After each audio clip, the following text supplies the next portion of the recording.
माननीय प्रधानमंत्री नरेंद्र मोदी जी सदैव भारत के किसानों की चिंता करते हैं। 2004 से 14 के बीच मात्र 5.5 लाख करोड़ की एमएसपी में खरीद हुई थी। वहीं मोदी जी के कार्यकाल में 18 लाख करोड़ से अधिक खरीद हो चुकी है। किसान संगठनों ने बताया कि वो यहाँ पर इस पर निर्णय लेने के बदले कल सुबह तक हमें अपना निर्णय बताएंगे। मेरा विश्वास है जिस अच्छे वातावरण में आज की चर्चा हुई है, उस वातावरण में दोनों पक्ष सकारात्मक सोच के साथ, पॉजिटिव थिंकिंग के साथ आगे बढ़ेंगे। सरकार के अधिकारियों ने संयुक्त किसान मोर्चा, नॉन पॉलिटिकल और भारतीय किसान मजदूर यूनियन और अन्य कुछ किसान संगठनों के प्रतिनिधियों के साथ बहुत ही अच्छे वातावरण में एक सकारात्मक चर्चा, नए विचारों के साथ, नई सोच के साथ कैसे भारत के किसानों के हित में जो माननीय प्रधानमंत्री नरेंद्र मोदी जी ने 10 वर्ष में अलग अलग काम किए, उसको और आगे बढ़ाने के हिसाब से लंबी चर्चा हुई है। माननीय प्रधानमंत्री नरेंद्र मोदी जी सदैव भारत के किसानों की चिंता करते हैं। गत 10 वर्षों में चाहे वो एमएसपी की खरीद हो, जिसमें अभूतपूर्व वृद्धि हुई, कहाँ 2004 से 14 के बीच मात्र 5.5 लाख करोड़ की एमएसपी में खरीद हुई थी। वहीं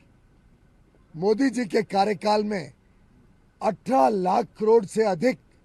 खरीद हो चुकी है और अब तो खरीद चल रही है। धान की और गेहूं की अब शुरू हो जाएगी।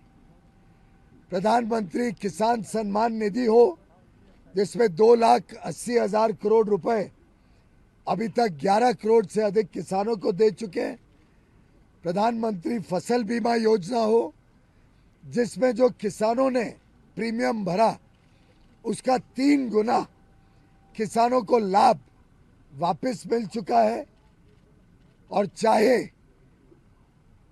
वो फर्टिलाइजर को कम कीमतों में उपलब्ध कराने हेतु यूपीए के समय से बढ़कर लगभग 3 गुना सब्सिडी सालाना देने की बात हो, प्रधानमंत्री नरेंद्र मोदी जी की सरकार उनके संवेदनशील नेतृत्व के, उनके मार्गदर्शन के कारण सदैव भारत के किसानों के हितों के लिए काम करती रही है।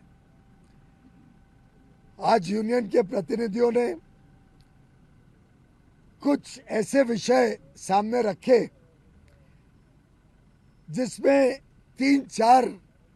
प्रमुख अंश को जोड़कर एक सहमति से लगभग दोनों पक्षों के बीच में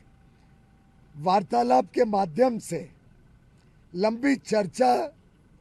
सकारात्मक सोच, पॉजिटिव एटीट्यूड के साथ और थोड़ी innovative, out of the box thinking करके कुछ सुझाव, जिससे पंजाब का भी लाभ होगा, पंजाब हरियाणा के किसान हो, पंजाब हरियाणा की जमीन की समस्या हो और साथ ही साथ पूरे देश के किसानों को भी, देश की अर्थव्यवस्था को भी और देश के उपभोक्ताओं को भी, सभी को लाभ हो सके, ऐसा एक मार्ग चर्चा के माध्यम से निकला है। किसानों के प्रतिनिधियों ने बात रखी थी कि खास तौर पे पंजाब हरियाणा में धान के खेती की वजह से जो वाटर टेबल बहुत नीचे गया है, पानी की जो किल्लत हुई है, जो जमीन बंजर होते जा रही है, उसके कारण क्रॉप डाइवर्सिफिकेशन अति आवश्यक है। साथ ही साथ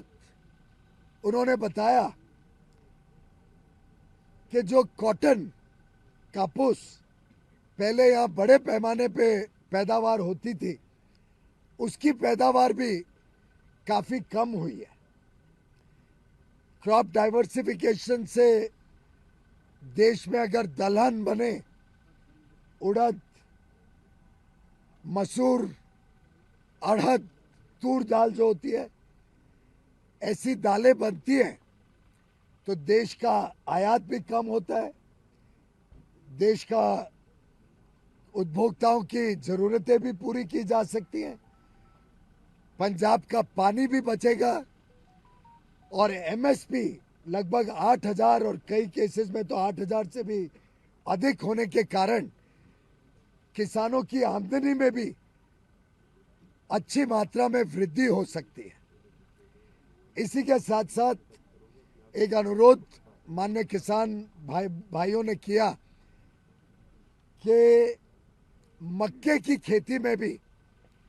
पंजाब के किसान जाना चाहते हैं। मक्के की खेती से भी पंजाब के किसानों को राहत मिलेगी, लेकिन एक जो समस्या उनके सामने है कि अगर वो क्रॉप डाइवर्सिफाई करें, अगर दाल बनाएं, मक्का बनाएं, कॉटन की खेती को पुनर्जीवित करें और अगर मार्केट में कीमतें एमएसपी से नीचे हो जाएं तो उनको नुकसान होगा, किसानों को। और वो चाहते थे कि इसका कोई एक ऐसा मार्ग बने जिससे किसानों को भी लाभ हो और देश को भी लाभ हो और प्रदेश को भी लाभ हो। तो हमने एक प्रस्ताव आज चर्चा किया है, बड़े अच्छे माहौल में किसान संगठनों ने, नेताओं ने, माननीय कृषि मंत्री जी ने और पंजाब सरकार ने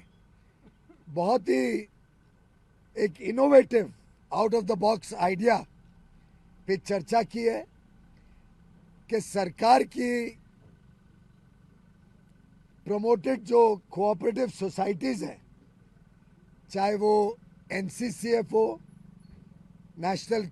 कंज्यूमर कोऑपरेटिव फेडरेशन, नैफेड, ऐसी संस्थाओं द्वारा जो किसान अपना क्रॉप डाइवर्सिफाई करके या तो तूर दाल बनाए, उड़द दाल बनाए, मसूर की दाल बनाए या मक्का बनाए, उनको 5 साल के लिए एक कॉन्ट्रैक्ट करके एनसीसीएफ और नैफेड गारंटी करेगा कि अगले 5 साल तक जो भी क्रॉप डाइवर्सिफाई करके ये 4 प्रोडक्ट्स बनाएगा, 4 उत्पादन खेती के करेगा, उसको ये संस्थाएं एमएसपी पर खरीदेगी। कोई क्वांटिटी की लिमिट नहीं होगी। एक पोर्टल बनाया जाएगा। वैसे डेटा तो ऑलरेडी है, कौन किसान कितने जमीन पर क्या खेती कर रहा है, उससे स्वाभाविक तौर से पता लग सकता है कौन डाइवर्सिफिकेशन करता है। और 5 साल का करार, कॉन्ट्रैक्ट किया जाएगा नैफेड और एनसीसीएफ द्वारा, जिससे जो भी किसान ये डाइवर्सिफाई करे उससे पंजाब की खेती भी बचेगी, पंजाब का वाटर टेबल भी ठीक होगा, पंजाब की बंजर जमीन बंजर होने से बचेगी। ऑलरेडी काफ़ी स्ट्रेस में है पंजाब की ज़मीन। किसानों की आमदनी भी बढ़ेगी और उनको सुनिश्चित होगा कि जो भी उत्पादन है वो एमएसपी पर नैफेड और एनसीसीएफ खरीदेगी। इसी के साथ साथ हम चाहते हैं कि कॉटन पुनर्जीवित हो, पंजाब फिर एक बार कॉटन की खेती में, कापूस की खेती में अपना प्राथमिक स्थान ले। तो जो भी किसान कॉटन की खेती भी पुनर्जीवित करता है, शुरू करता है फिर से, उनके लिए भी कॉटन कॉरपोरेशन ऑफ इंडिया इसी प्रकार का एक 5 साल का करार करेगी, लीगल एग्रीमेंट करेगी और 5 साल तक जो भी उत्पादन इन खेतों से आएगा, डाइवर्सिफिकेशन करने के माध्यम से या पुनर्जीवित करके कॉटन के खेतों से उसको 5 साल के लिए एमएसपी पर, जो सीएससीपी द्वारा निर्धारित एमएसपी होते हैं, उस पर खरीदने का एक प्रस्ताव सामने आया है। किसान संगठनों ने बताया कि वो यहाँ पर इस पर निर्णय लेने के बदले कल सुबह तक हमें अपना निर्णय बताएंगे। हम भी दिल्ली जाके बाकी जो विभाग है और एनसीसीएफ नैफेड से चर्चा कर लेंगे और मेरा विश्वास है जिस अच्छे वातावरण में आज की चर्चा हुई है, उस वातावरण में दोनों पक्ष सकारात्मक सोच के साथ, पॉजिटिव थिंकिंग के साथ आगे बढ़ेंगे। बाकी कई सारे और छोटे विषय थे जिनको समाधान पहले ही आपसी बातचीत से कर दिया गया था। कुछ और मुद्दे आवश्यक होते ही हैं, समय समय पे निकलते हैं। कुछ और विषय के ऊपर बातचीत माननीय कृषि मंत्री जी के साथ देश भर के किसान संगठनों, अलग अलग किसान संगठन, कुछ यहाँ हैं, कुछ आज के मीटिंग में नहीं भी हैं, उनके भी कुछ विचार विमर्श करके, एक्सपर्ट से बात करके और विषयों पे भी लगातार चर्चा, विचार विमर्श और संपर्क बना रहेगा।